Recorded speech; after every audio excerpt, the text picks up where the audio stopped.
Hello friends, GTU નું પહેલા સેમેસ્ટરનું result જે આવેલું છે એમાં કેટલાક વિદ્યાર્થીઓને પ્રોબ્લેમ આવે છે. દાખલા તરીકે ડેટા નોટ ફાઉન્ડ અથવા રિઝલ્ટ મિસિંગ કે ઉપ્સ. તો આ ટાઈપનો જે મેસેજ આવે છે, ઉપ્સ ડેટા નોટ મિસિંગ, તો આ ટાઈપનો જે મેસેજ આવે છે એના માટે આપણે શું કરવું એના વિશે આજે આપણે ચર્ચા કરવાના છીએ. જુઓ, જીટીયુ નું જે રિઝલ્ટ આવશે એની અંદર જે લોકો પાસ થઈ ગયા છે એમને આવી રીતે ગ્રેડ હશે, એબી, બીબી, બીસી, સીસી, સીડી, ડીડી. આ લોકોએ ચિંતા કરવાની કોઈ જરૂર નથી. પણ જે લોકોને એફએફ ગ્રેડ આવેલો છે અથવા આ ટાઈપનો મેસેજ આવે છે ઉપ્સ ડેટા નોટ ફાઉન્ડ, તો એ વિદ્યાર્થીઓએ હવે શું કરવાનું છે એના વિશે આજે આપણે ચર્ચા કરવાના છીએ. તો એના માટે તમારે એક નવા પોર્ટલની અંદર લોગિન થવાનું છે. એ કયું પોર્ટલ છે એ આપણે ચર્ચા કરીએ છીએ. તો સૌથી પહેલા આપણે જે પહેલા સેમેસ્ટરની ફીસ ભરેલી છે, એક્ઝામ ફી, એ આ પોર્ટલની અંદર ભરેલું હતું, gtu.iweb.online. બરાબર, આની અંદર આપણે લોગિન થયા હતા. ત્યાર પછી આવી રીતે આપણી બધી ડિટેલ એની અંદર આવતી હતી અને એની અંદર તમે અત્યારે લોગિન થશો તો આવી રીતે તમને મેસેજ દેખાશે.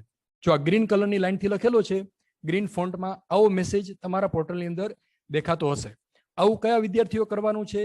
જે લોકોને ફેલ એફએફ ગ્રેડ આવેલો છે અથવા જેનો ડેટા પોર્ટલમાં દેખાતો નથી, એ લોકો અહીંયા લોગિન થવાનું છે અને આ જે 4 લાઈન લખેલી છે ગ્રીન ફોન્ટની અંદર, એ મેસેજ તમારે વાંચવાનો છે. એ મેસેજમાં કવિ એવું કહેવા માંગે છે કે તમે જે જીટીયુની એક્ઝામ આપી છે, એ જે 70 મિનિટની એક્ઝામ હતી, એ 70 મિનિટ્સમાંથી તમે લોકો 35 મિનિટ કરતા ઓછો ટાઈમ તેમાં લોગિન થયેલા છો. તો આવું થાય ત્યારે પોર્ટલની એક એવું સ્માર્ટ પોર્ટલ બનાવેલું છે કે તમે લોકો જો ઓછો ટાઈમ લોગિન થયેલા હો તો એવું બની શકે કે તમે તેની અંદર ફેલ થયા હો. બરાબર છે, તમે ફેલ છો કે પાસ છો એ હજી ખબર નથી.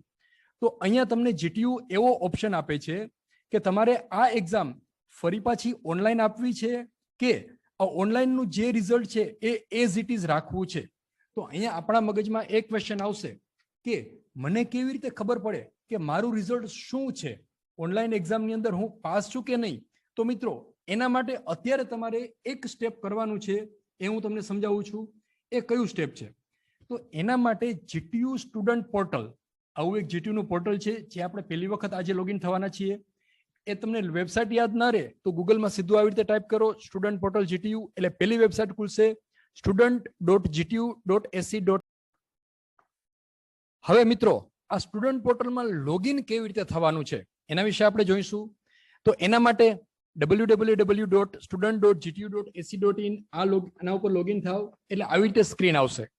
આ સ્ક્રીન ઉપર જો આપણે ફર્સ્ટ ટાઈમ લોગિન કરતા હોઈએ તો અહીંયા ક્લિક કરવાનું, ક્લિક ક્રિએટ એન એકાઉન્ટ. પછી આવી રીતે સ્ક્રીન આવશે, એના ઉપર તમારો એનરોલમેન્ટ નંબર, જીટીયુનો જે 12 આંકડાનો નંબર છે એ અહીંયા એન્ટર કરવાનો. સબમિટ કરશો એટલે તમારા મોબાઈલની અંદર એક વન ટાઈમ પાસવર્ડ આવશે. આ જે ઓટીપી આવે છે એ ઓટીપી તમારે અહીંયા સબમિટ કરવાનો. એ ઓટીપી સબમિટ કરશો એટલે તમારા પોર્ટલની અંદર તમારું રજીસ્ટ્રેશન થઈ ગયું. બાકીની બધી ડિટેલ આ સ્ક્રીન ઉપર આપેલી છે, એ તમે વાંચીને પણ સમજી શકશો. અને આ બધી જ ડિટેલ તે પોર્ટલની અંદર એફએક્યુ એની અંદર આપેલી છે. એટલે એફએક્યુ ઉપર ક્લિક કરશો તો આખી પીડીએફ ખુલી જશે. એમાં એકદમ વ્યવસ્થિત બધું સમજાવેલું છે, એટલે ક્યારેય પણ તમારે જોવું હોય તો ઇઝીલી એ બધું ચેક કરી શકશો. હવે તમે લોગિન થઈ જાઓ આ સ્ટુડન્ટ પોર્ટલ ઉપરથી, ત્યાર પછી શું કરવાનું છે? જો તમે લોગિન થશો ત્યાર પછી આ બધાના ઓપ્શન આપેલા છે. તમારે ઈમેલ આઈડી ચેન્જ કરવો હોય તો કરી શકો, મોબાઈલ નંબર ચેન્જ કરવો હોય તો કરી શકો. અને હવેની પછીની બધી જ એક્ટિવિટી તમારે આ પોર્ટલમાંથી જ કરવાની છે. પહેલા સેમેસ્ટરની ફી આપણે જે ભરી હતી આઈવેબમાંથી, એ હવે ભૂલી જાઓ, એની આપણે કોઈ જરૂર નથી. હવે આ જે પોર્ટલ છે સ્ટુડન્ટ પોર્ટલ, એમાંથી જ બધી એક્ટિવિટી કરવાની થશે. હવે પોર્ટલમાં લોગિન થવા માટે શું કરવાનું? તો એના માટે અહીંયા ફરી પાછું student.gtu.ac.in એના ઉપર જવાનું, એનરોલમેન્ટ નંબર અને પાસવર્ડ નાખવાના, કેપ્ચા કોડ એન્ટર કરો. આવી રીતે તમારું બધું ડિટેલ્સ એન્ટર કરશો એટલે અહીંયા તમારું લોગિન થશે. હવે તમે સ્ટુડન્ટ પોર્ટલની અંદર આવી ગયા. હવેની બધી જ એક્ટિવિટી આ સ્ટુડન્ટ પોર્ટલમાંથી થશે. એટલે કે તમારે ક્યારેય પણ કોઈ પણ સેમેસ્ટરની રેમેડિયલ એક્ઝામની ફી ભરવાની આવે, તમારું રિઝલ્ટ ચેક કરવાનું આવે, પછી તમારે કયા કયા સબ્જેક્ટમાં બેકલોગ છે, આ બધી જ ઇન્ફોર્મેશન આની અંદરથી દેખાશે. એક્ઝામ ફોર્મ તમારે જે ભરવાનું આવશે એ પણ આ ફોર્મ આ પોર્ટલની અંદર જ ભરવાનું આવશે.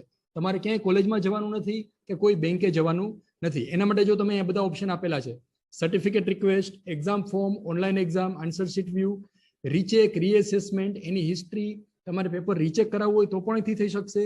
ધારો કે કોઈ વિદ્યાર્થીને FF ગ્રેડ આવેલો છે અને એને રીચેકિંગ કરાવવું છે, તો એના માટે આ પોર્ટલની અંદર લોગિન થવાનું, ત્યાર પછી અહીંયા ક્લિક કરવાનું રીચેક ઓર રીએસેસ, એના ઉપર ક્લિક કરશો એટલે તમે રીચેકિંગ કરાવી શકશો. હવે આપણા મુદ્દાની વાત, જે લોકોને આ કઈ પ્રોબ્લેમ થયેલા છે, પેલી ગ્રીન વાળો મેસેજ આવેલો છે, એ લોકોને હવે શું કરવાનું છે, આ પોર્ટલ ઉપર 2-3 દિવસ પછી ચેક કરવાનું છે. GTU નું જે છેલ્લામાં છેલ્લા ન્યૂઝ આવેલા છે એમાં એવું જણાવવામાં આવેલું છે કે આ પોર્ટલની અંદર તમારું રિઝલ્ટ ડિસ્પ્લે થશે. એટલે કે જે વિદ્યાર્થીઓને 50% કરતા ઓછો ટાઈમ ઓનલાઈન એક્ઝામ આપેલી છે એ લોકો માટે અહીંયા એક ઓપ્શન આવશે, તમારી કન્સન્ટ આપવાની છે કે તમારે આ એક્ઝામનું રિઝલ્ટ માન્ય રાખવું છે કે ફરી પાછી ઓફલાઈન એક્ઝામ તમારે આપવી છે. જો ઓફલાઈન એક્ઝામ આપવાની હોય તો અહીંયા તમારે કન્સન્ટ એવી રીતે આપવાની કે મારે ઓફલાઈન એક્ઝામ આપવી છે, અને જો ઓનલાઈન એક્ઝામ વાળું રિઝલ્ટ માન્ય રાખવાનું હોય તો તમારે અહીંયા એવી રીતે કન્સર્ન આપવાની કે મને જે કંઈ રિઝલ્ટ આવશે એ એગ્રી છે, એટલે હું ઓફલાઈન એક્ઝામ આપવાનો નથી. તો મિત્રો આ બધું પોર્ટલ તમે જાતે જ જોઈ શકશો. આની અંદર બધું ખૂબ જ સરસ રીતે આપેલું છે. દાખલા તરીકે એક્ઝામનું ટાઈમ ટેબલ પણ આપેલું છે, ક્યારે તમારે ફોર્મ ભરવાના છે, એક્ઝામના ફોર્મ ક્યારે ભરવાના છે, એની ડેટ કઈ કઈ છે એ પણ અહીંયા આવશે. જો તમારે GTUના સર્ક્યુલર કદાચ ન જોતા હો તો તમારે સ્ટુડન્ટ પોર્ટલમાંથી લોગિન થઈને ચેક કરી લેવાનું. દાખલા તરીકે આ સ્ટુડન્ટ છે એનું લોગિન થઈને અહીંયા જોવે છે, તો જો આ સબ્જેક્ટની અંદર રેમેડિયલ એક્ઝામ છે, એને પેનલ્ટી સાથે ભરવું હોય તો કઈ તારીખ સુધીમાં ભરી શકાય, આ બધી જ ડિટેલ આ પોર્ટલની અંદર દેખાશે. તો મિત્રો આવી રીતે હવે એ આગળની ફી કેવી રીતે ભરવી એના માટેનો બીજો એક વિડીયો 2 થી 3 દિવસ પછી હું તૈયાર કરી અને આપની સમક્ષ રજૂ કરીશ. તો અત્યારે આપણે માત્ર આટલું કરવાનું છે, સ્ટુડન્ટ પોર્ટલમાં લોગિન થઈ જાઓ, એનાથી આગળ કશું જ કરવાનું નથી. આઈ હોપ તમારી ક્વેરી સોલ્વ થઈ ગઈ હશે. તો આવી રીતે તમે વિડીયો જોતા રહેજો, અભ્યાસ કરતા રહેજો, તમે અભ્યાસમાં ખૂબ જ આગળ વધો એવી તમને બધાને શુભેચ્છાઓ. Thank you, thanks for watching.